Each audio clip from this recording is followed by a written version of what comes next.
Hello everyone, कैसे हैं सब। उम्मीद करता हूँ सब अच्छे हैं, घर पे सब कुशल मंगल हैं। बच्चे, आज मैं आपको कोई अपना मैथ का टॉपिक पढ़ाने नहीं आया, ना ही मैं आपको जनरल साइंस वगैरह दिखाने आया हूँ अपनी। आज हम एक बहुत इम्पोर्टेंट और क्रूशियल टॉपिक के ऊपर, जो बहुत ही महत्वपूर्ण है, उसके ऊपर चर्चा करने के लिए इकट्ठे हुए हैं। ठीक है, देखो आज डेट कितना है, 14 सितंबर। जब आपको वीडियो मिलेगी पता नहीं डेट आगे पीछे हो चुकी होंगी भाई, थोड़ा आगे निकल जाएंगी, बट जब ये वीडियो मैं बना रहा हूँ आज 14 सितंबर को, तो 14 सितंबर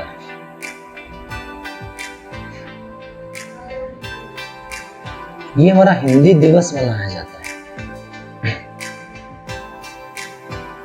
नेशनल, राष्ट्रीय स्तर के ऊपर। ये इंटरनेशनल जब आएगा तब 10 जनवरी को आएगा। ठीक है, तो हिंदी भाषा जो हमारी है उसके बारे में कुछ हम जानते हैं आज कि हिंदी भाषा वास्तव में क्या है, किस टाइप से इसके बारे में चीजें होनी चाहिए, क्या वास्तव में वैसा हो रहा है जैसा होना चाहिए या होना चाहिए था, जो अभी तक हुआ वो सही था या नहीं। देखो, इस टॉपिक के ऊपर हर किसी के अपने अपने विचार होंगे। जब भी ये विषय आपके सामने आएगा हर कोई अपनी अपनी राय देगा, लेकिन जो मुझे लगता है, चलो मैं अपना पॉइंट आपके सामने रख रहा हूँ कि हाँ ये चीजें होनी चाहिए।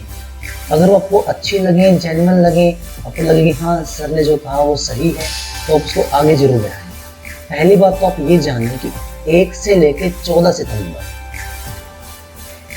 1 से लेकर 14 सितंबर हर वर्ष ये हिंदी पखवाड़ा मनाया जाता है। पखवाड़ा का मतलब क्या होता है, जो 15 दिन का एक समूह होता है ना, उसको पखवाड़ा कहते हैं। तो ये हिंदी पखवाड़ा है, क्यों? क्योंकि ये हिंदी भाषा है जिसकी लिपि क्या है बच्चे, देवनागरी।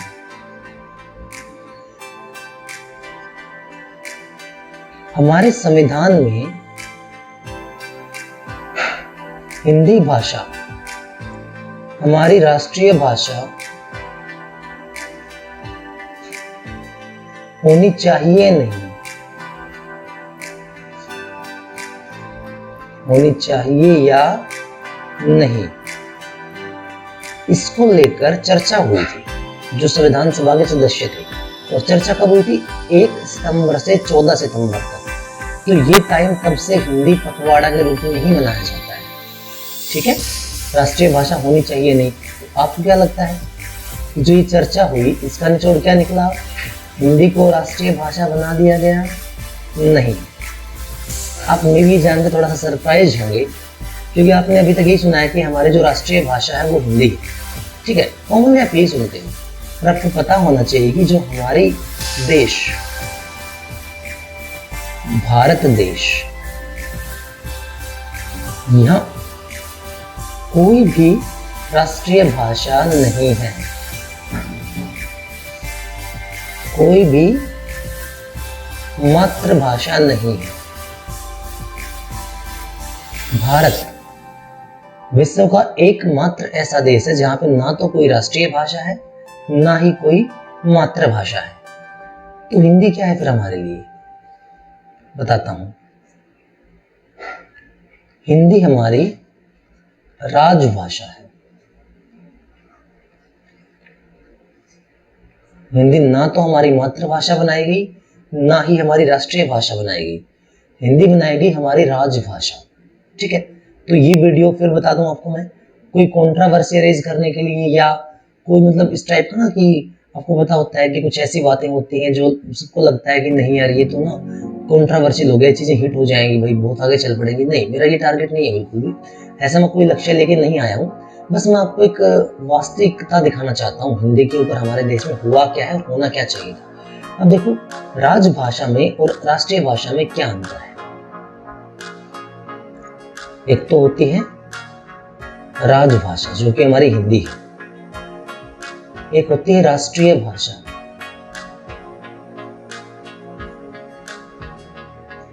तो राजभाषा का अर्थ होता है जितने भी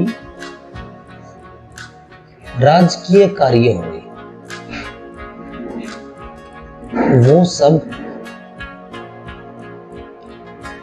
हिंदी भाषा में होंगी।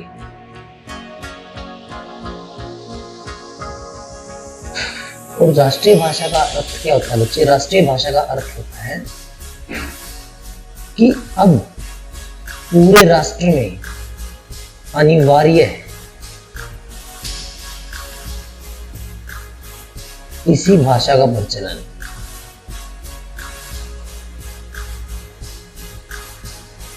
तो संविधान जब बनाया गया तो हम एक बात तो जानते हैं कि हमारे संविधान में संविधान सभा के अंदर बहुत अलग अलग जगह से लोग शामिल थे, सबके अपने अपने विचार थे।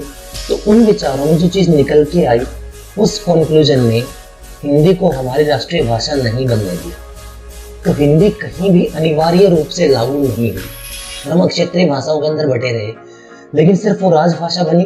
भाई जो भी राजकीय कार्य होंगे उसके अंदर ये भाषा इस्तेमाल होगी, जहां पे ओब्लिक डाल के ऑफिशियल भाषा में अंग्रेजी को भी शामिल किया है। अगर आप आज गूगल करते हो तो आपको हमारी ऑफिशियल लैंग्वेज में हिंदी के साथ साथ अंग्रेजी भी मिलती है। ठीक है, तो ये हमारा हिंदुस्तान इस प्रकार से देखो हिंदी भाषा का यहाँ पे कैसे शुरुआत हुई। हालांकि ठीक है, इस संविधान की 8वीं अनुसूची में इसको शामिल कर लिया गया, पर उसको राजभाषा के रूप में ही मान्यता मिली। उस वक्त संविधान सभा के एक सदस्य थे, याद रखना, पुरुषोत्तम दास। पुरुषोत्तम दास जी ने एक बहुत महत्वपूर्ण बात कही थी जिसको कोई समझ नहीं पाया। पुरुषोत्तम दास जी का कहना था कि आज हम जिस हालात में हैं वहां पे हमें एक ऐसी भाषा की जरूरत है जिसे देश का अधिकतर जनमानस बोलता है या समझता है। तो देश का अधिकतर जनमानस, चाहे वो शिक्षित हो चाहे वो अशिक्षित हो, अगर वो शिक्षित है तो वो कोई भी भाषा समझ सकता है। अगर वो अशिक्षित हुआ तो वो अपनी मातृभाषा ही बोल पाएगा, बाकी भाषा नहीं बोल सकता। तो पुरुषोत्तम दास जी का कहना था कि आज एक ऐसी राष्ट्रीय भाषा की जरूरत है जिसे देश का अधिकतर जनमानस जोड़ा हुआ है, बोल सकता है, समझ सकता है।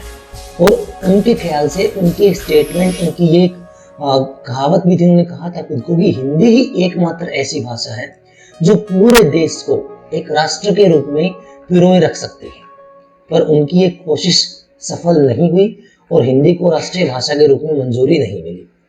वक्त बदलता गया और हिंदी पूरी तरह से गायब हो गई। अब ये गायब कैसे हुई? हिंदी के जो पतन हुआ, उस पतन का कारण क्या है? जरा आप गहराई में समझिए इस चीज को कि हिंदी भाषा का पतन कैसे हुआ और पतन का कारण क्या बना आखिरकार। हमारी भाषा के पतन के मुख्य 2 कारण बने, एक तो विदेशी ताकतें और दूसरा हमारी अपनी खुद की कमजोरी। बाहर से जो ताकतें आई, हम जानते हैं कि पुराने वक्त में अगर आप सिंधु घाटी सभ्यता की बात करते हो, आप वैदिक सभ्यता की बात करते हो या आप गुप्त काल की बात करते हो, तो वहां तक हम लोग हिंदुस्तानी थे।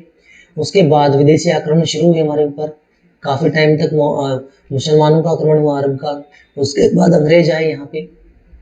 तो देखो, किसी भी संस्कृति को अगर मिटाना है तो अंग्रेजों ने एक बहुत आसान तरीका ढूंढा कि वहां की भाषा को मिटा दिया जाए। अब भाषा को इतनी आसानी से कैसे मिटाएं, इसके लिए उन्होंने एक चाल चली जिसके अंदर हमारे लोग फंस गए। अंग्रेजों ने एक बात कही, वो बात क्या थी कि जो हिंदी भाषा है वो जाहिल, गंवार और अनपढ़ लोगों की भाषा है।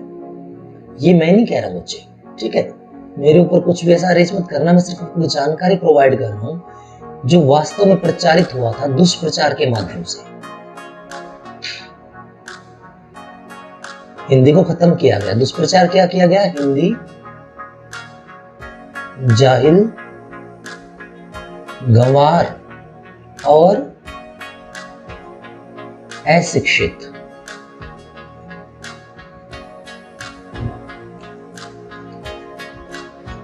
लोगों की भाषा है। अब जैसे ही ये प्रचलन शुरू हुआ, जो थोड़े पैसे वाले लोग थे उन्होंने क्या सोचा, भाई अब देखते हैं कि हिंदी कैसी होगी, जाहिल होगी या गंवार होगी या अशिक्षित लोगों की होगी। तो साथ में क्या कहा, जो अंग्रेजी भाषा है, जो अंग्रेजी भाषा है वो शिक्षित, सभ्य और वैज्ञानिक भाषा है। अंग्रेजी का प्रचार क्या हुआ साइड बाय साइड कि ये शिक्षित, सभ्य और वैज्ञानिक भाषा है। हालांकि ठीक है, मैं इसके ऊपर फिर भी बात करूंगा कि अभी भी ये प्रूव हो चुका है, आप लोग खुद देख सकते हैं नेट के ऊपर इस चीज को, कि जो वैज्ञानिक भाषा है वो संस्कृत भाषा है। कंप्यूटर संस्कृत को सबसे आसानी से समझता है, जबकि अंग्रेजी समझ पाना उसके लिए सबसे मुश्किल है। तो बिना किसी सबूत के उन्होंने इस बात को प्रचारित करना स्टार्ट कर दिया। ये हुआ दुष्प्रचार। तो इस दुष्प्रचार को स्वीकार किया हमारे देश के लोगों ने, वो रही हमारी कमजोरी। उस कमजोरी से हमारी अपनी भाषा हमसे दूर हो गई, और जैसे ही हमारी अपनी भाषा दूर हुई, वो अपनी संस्कृति से टूट गई। हम जो अंग्रेजी भाषा के रूल नहीं जानते थे, जो यहाँ पैदा हुए उनको पता ही नहीं ना बच्चे अंग्रेजी क्या है। जहाँ जो लोग पैदा हुए उनके लिए तो वो उनकी मातृभाषा वो समझते हैं, हमारे लिए नहीं थी। तो इससे हमारे समाज में एक अपने आप में दूरियां बनती गई लोगों के बीच, और उन्हीं दूरियों का फायदा उठा के हमारे देश को गुलाम बनाया गया, हमारी संस्कृति को पूरी तरह से खत्म किया गया। अब मैं कुछ छोटी सी बातें बताता हूँ, देखो भाषा का पतन कैसे होता है और जहाँ आप आज भी गलती कर रहे हो। जब पुराने वक्त में हम उठते थे तो सुबह, बिल्कुल सुबह सुबह की बात करो, सुबह उठकर आप क्या करते थे? शुभ प्रभात। और आपके घर वाले क्या कहते थे आपको? शुभाशीष। ठीक है, आप शुभ प्रभात कहते थे, वो शुभाशीष कहते थे। अब क्या चल पड़ा?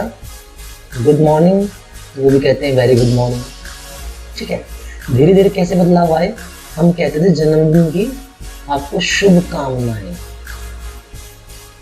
हमने हमेशा यही कहा कि जन्मदिन की शुभकामनाएं बहुत हैं। कोई बच्चा पैदा हुआ, हमने कहा शुभकामनाएं, लेकिन वो किसके अंदर बदल गया? मुबारकबाद।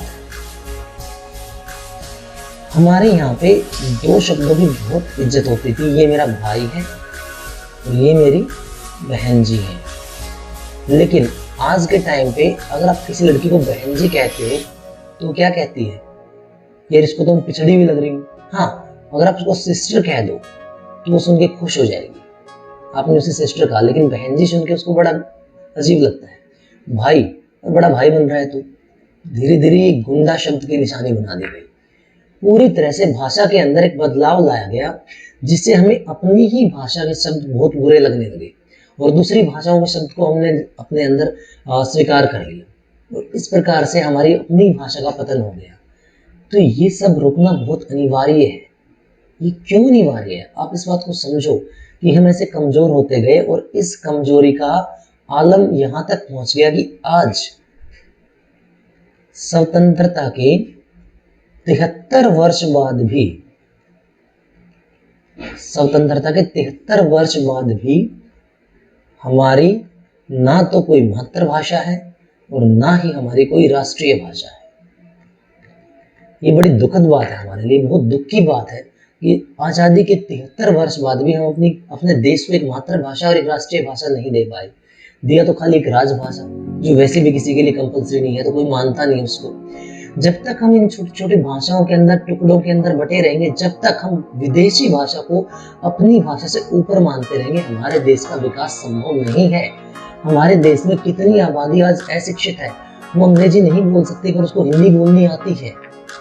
आप उस भाषा से उन लोगों से जुड़िए और देखिए, आज हमारे देश में सिर्फ 2% लोग ऐसे हैं जो अच्छे तरीके से अंग्रेजी बोल सकते हैं। सिर्फ 2%। यही 2% कहाँ है? जितने भी उच्च पद हैं। तो इन्होंने इस प्रचार को कभी खत्म नहीं होने दिया कि अंग्रेजी ही अच्छी भाषा है। क्यों? क्योंकि अगर ऐसा हो गया, अगर पूरे देश में हिंदी स्वीकार्य हो गई तो क्या होगा? देश के अंदर एक बड़ा वर्ग, एक बहुत बड़ा ग्रुप जो हिंदी भाषा को बोल सकता है, समझ सकता है, और जो बहुत ज्यादा, आप समझोगे, आप कहते हैं ना हमारे यहाँ पे क्या है कि लोग उतने कार्य कुशल नहीं है, उतने सक्षम नहीं है। भाई लोग सक्षम है, उनकी भाषाएं सक्षम नहीं होने दी, हम लोगों ने उसको ऊपर नहीं आने दिया। अगर अपने हिंदी को आगे ले आया तो जो बहुत सक्षम लोग नीचे दबे हुए सिर्फ इस कारण से कि वो अंग्रेजी नहीं बोल पाते, वो उठ के ऊपर आएंगे। और अगर वो उठ के ऊपर आ गए तो हमारे देश का विकास संभव। और ये जो 2% लोग हैं ना, इनकी पोस्ट कट जाए।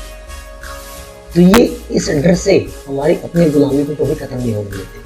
तो हम चाहें तो इस चीज को बहुत ज्यादा आगे बढ़ाकर, हर किसी तक ये जानकारी पहुंचाकर हमारी अपनी भाषा को, हमारी अपनी मातृभाषा को आगे बढ़ा सकते हैं, ताकि बहुत बड़ा वर्ग जो सिर्फ अंग्रेजी ना बोल पाने से अपनी काबिलियत भी नहीं दिखा पाता, वो आगे आ जाएगा। तो हमें एक मुहिम चलानी है, आप सब लोगों का साथ इसके अंदर होना चाहिए कि आप ज्यादा से ज्यादा आगे बढ़ाएं इस बात को कि हिंदी हमारी मातृ और राष्ट्रीय भाषा के रूप में हर जगह स्वीकार होनी चाहिए। हर किसी को पता लगना चाहिए कि 73 वर्ष बाद भी हमारा देश मातृभाषा से वंचित है, हमारा देश राष्ट्रीय भाषा से वंचित है। ऐसा क्यों है? हमें सुधार की आवश्यकता है, हमें उस पूरे वर्ग की आवश्यकता है जो सिर्फ एक भाषा की वजह से पिछड़ा हुआ कहलाता है और आगे नहीं आ पाता। तो इन बातों को खत्म करना है तो आपका साथ बहुत आवश्यक है। आप देखिए विश्व के जो अग्रणी राष्ट्र हैं, जो सबसे आगे बढ़े हुए हैं, अमेरिका उनके अंदर एक है, जापान या चीन या ब्रिटेन, ये वो देश है बच्चे जिन्होंने अपनी भाषा कभी भी नहीं छोड़ी। जापान कितनी बड़ी त्रासदी झेल गया, लेकिन एक भाषा में पिरोए होने की वजह से उसके लोग जुड़े रहे और आगे बढ़े। चाइना जो हमारा सबसे बड़ा प्रतिद्वंदी भी है इस वक्त पे, आपको पता होना चाहिए कि उनको कहीं भी बात अगर करनी होती है तो वो अपनी भाषा में ही बात करते हैं, लेकिन हम क्यों? हमें कहीं भी जाना तो अंग्रेजी सीख के जाते हैं। ऐसा क्यों है? इन कमजोरियों को जब तक हम दूर नहीं कर पाएंगे, हम अपने देश को विकास के पथ पर अग्रसर नहीं कर सकते, क्योंकि हम कहीं ना कहीं हमारे अपने लोगों को भी पीछे छोड़ के आगे बढ़ने की कोशिश कर रहे हैं। तो मैं चाहता हूँ कि इस मुहिम में आप मेरा साथ दें और आप इस वीडियो को वहां तक पहुंचाएं जहां बदलाव लाने की सक्षम लोग बैठे हुए हैं। तो ये वायरल करना और आगे बढ़ाना आप लोगों का काम है। मैं चाहता हूँ कि जानकारी हर किसी तक पहुंचे। ठीक है बच्चे, अगर जानकारी में किसी को कोई बात बुरी लगी हो तो उसके लिए माफी चाहता हूँ। मेरा सिर्फ इतना ही लक्ष्य था कि आपको मैं हमारे देश की भाषा की सच्चाई बता पाऊँ। चलिए मिलता हूँ फिर किसी नए टॉपिक पे, तब तक देखने के लिए सबका धन्यवाद।